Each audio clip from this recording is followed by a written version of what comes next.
Olá, como você está? Como tem passado? É com alegria e satisfação que nós chegamos ao 5º dia. Seja bem-vindo, que Deus te dê um dia abençoado. E aí, Ticiana, qual é o tema de hoje? Olá, Beth! Olá, amiga! Olá, amigo! Que bom que você escolheu mais uma vez estar aqui conosco. E hoje o nosso tema tá imperdível, vencendo as armadilhas de Satanás. Não se esqueça, vamos orar por um motivo especial e também temos uma ação missionária a desenvolver.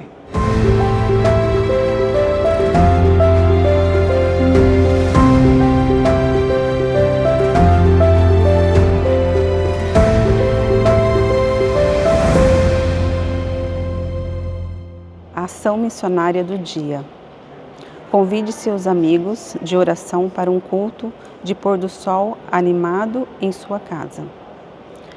Os motivos de oração de hoje. Para jamais duvidar da palavra de Deus e, por meio do estudo da Bíblia e da oração, ser capaz de resistir aos ensinamentos errôneos. Pelos refugiados, desabrigados, aprisionados e perseguidos, pelos 5 amigos de oração. Oremos.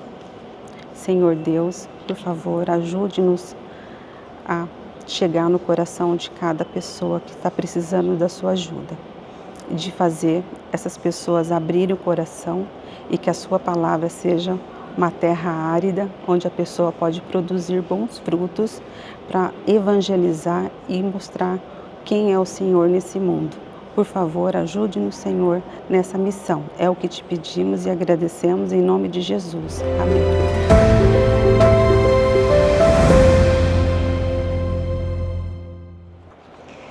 Chegamos ao 5º dia e hoje o tema é Vencendo as armadilhas de Satanás. E o texto que iremos ler se encontra em 1 Coríntios, capítulo 15, verso 54, e diz assim: E quando este corpo corruptível se revestir de incorruptibilidade e o que é mortal se revestir de imortalidade, então se cumprirá a palavra que está escrita: tragada foi a morte pela vitória. A nossa cultura religiosa popular, da qual, mesmo que não queiramos, eu e você somos parte, ensina que o ser humano possui uma alma imortal, que no momento em que as pessoas morrem, elas dizem que o homem e a mulher deixam de existir na Terra e assumem uma vida espiritual eterna. Elas dizem que quando você morre e você é um ser humano bom, você vai para o céu, morar eternamente. Quando você não é um ser humano tão bom assim, você fica em sofrimento para o resto da sua vida. Porém, a Bíblia fala o contrário disso. Biblicamente falando, ao morrer, o fôlego de vida dos seres humanos retorna para Deus, quem os deu, e o corpo fica no túmulo e volta a ser pó. Isso nos lembra da criação, pois nós fomos criados do pó da terra e recebemos o fôlego de vida de Deus, e nós passamos a ser uma alma vivente e não a ter uma alma vivente. Da mesma forma, quando nós morremos, o fôlego de vida volta para Deus e nós retornamos ao pó de onde viemos. Dessa forma, ao morrer, os seres humanos, eles não sabem nem sentem coisa alguma, como a própria Bíblia menciona em Eclesiastes capítulo 9, verso 5, que a nossa memória jaz no esquecimento. Voltando para 1 Coríntios, ainda no capítulo 15, Paulo ele adverte sobre a importância do assunto da ressurreição. Ele fala que nós devemos considerar esse assunto como uma promessa real, uma promessa verdadeira que o próprio Jesus fez. E a base que sustenta essa nossa esperança é a própria ressurreição de Cristo. No livro de 1 Coríntios, capítulo 6, verso 14, ele diz: Deus ressuscitou o Senhor e também nos ressuscitará pelo seu poder. Então o apóstolo Paulo, ele afirma diversas vezes na carta aos Coríntios que nós iremos ressuscitar, pois o próprio Senhor ressuscitou e ele também nos ressuscitará. O que se deposita no túmulo hoje em corrupção ressuscitará de forma incorruptível, em honra e glória. As enfermidades que nos afligem, que levaremos conosco ao sepulcro, elas desaparecerão, pois o que semeia em fraqueza, ressuscita em poder. 1 Coríntios 15, 43. E isso, sem dúvida, é uma notícia maravilhosa. O nosso corpo ressuscitado será glorioso e poderoso, de natureza espiritual e de forma imortal. E Paulo, ele menciona, além de como será, ele explica que será num abrir e fechar de olhos, rápido como um piscar de olho. No abrir e fechar de olhos, os mortos em Cristo, eles ressuscitarão primeiro, e nós, os vivos, seremos transformados em um corpo glorioso, poderoso e imortal. Embora o corpo que temos hoje não será o mesmo que Deus ele promete que teremos naquele dia, isso não significa que devemos entender que aquele corpo espiritual não será material. O nosso corpo será espiritual, mas será sim material.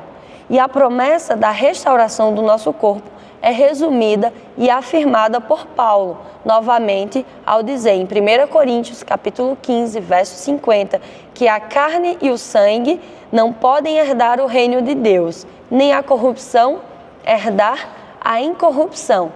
Essa expressão usada por Paulo, carne e sangue, ela é usada de uma forma metafórica, dando a entender que com ela o nosso corpo terreno não será o mesmo que será levado ao céu quando Jesus regressar, pois nós seremos transformados no abrir e fechar de olhos. O nosso corpo será transformado e nós receberemos um corpo perfeito, imortal e incorruptível. Os mortos, eles serão ressuscitados, como aqui eu já falei. Eles serão desprovidos de corrupção física. E os vivos que experimentarão uma transformação radical. Essa mudança, ela é uma mudança absoluta, pois a mortalidade da corrupção será eliminada, dando lugar à imortalidade da incorrupção. Paulo também nos lembra que em Adão todos morrem, mas em Cristo todos serão vivificados.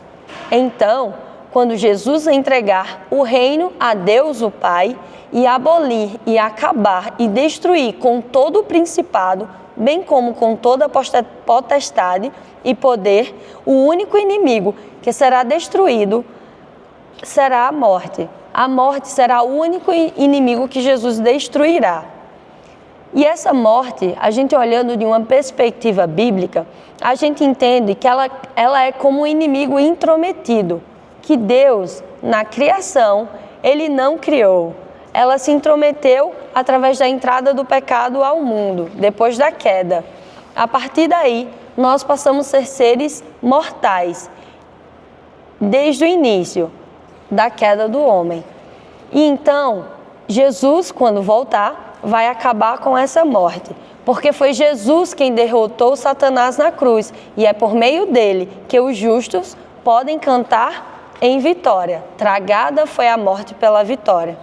Portanto, nós aprendemos que a imortalidade, ela é uma dádiva do Senhor, o que nos lembra que, embora sejamos pó e fôlego, quando Jesus voltar pela segunda vez, Ele nos revestirá de imortalidade, como já lemos, e então estaremos para sempre com o Senhor na nova terra. O ser humano, por si só, ele não é imortal, como eu acabei de falar. A imortalidade pertence somente a Deus, somente ao Senhor, e é Ele quem a concede a cada um de nós. O ser humano, ele não vagueia imaterialmente entre os seres humanos, e ele também não precisa de um espírito desencarnado para fazer boas obras, para herdar a imortalidade, como pregam por aí. A nossa imortalidade a gente consegue somente quando nós cremos em Jesus. Somente aqueles que acreditam em Jesus verdadeiramente receberão a vida eterna e viverão para sempre com o Senhor nas mansões celestiais, como o próprio Jesus declarou, No livro de João, capítulo 11, verso 25, ele falou: eu sou a ressurreição e a vida. Aquele que crê em mim, ainda que morra, viverá.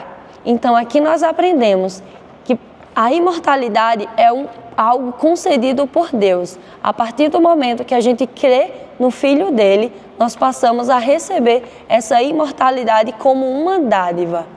Que você possa crer na palavra de Deus, que você possa entender que essa imortalidade é uma dádiva do nosso Senhor, que nós recebemos a partir do momento que nós cremos nele, cremos na sua ressurreição e que muito em breve ele voltará para nos buscar.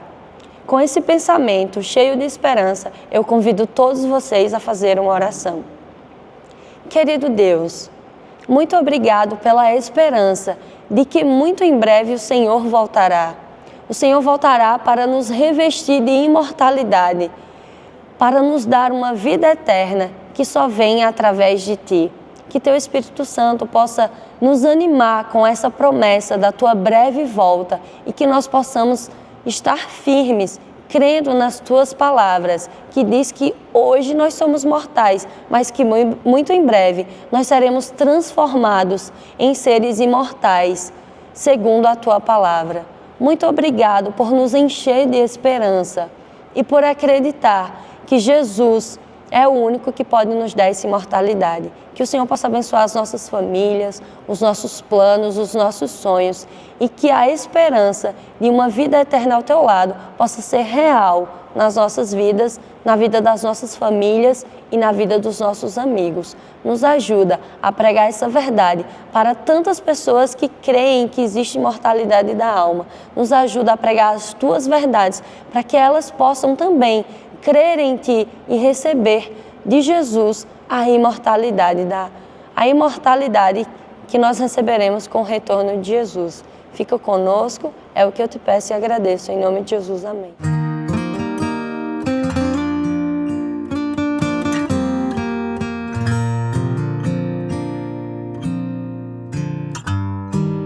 Hoje os dias são tão curtos, pequenos demais. As horas passam tão rápido, o tempo escorre pelas mãos. Agendas tão cheias, corações tão vazios.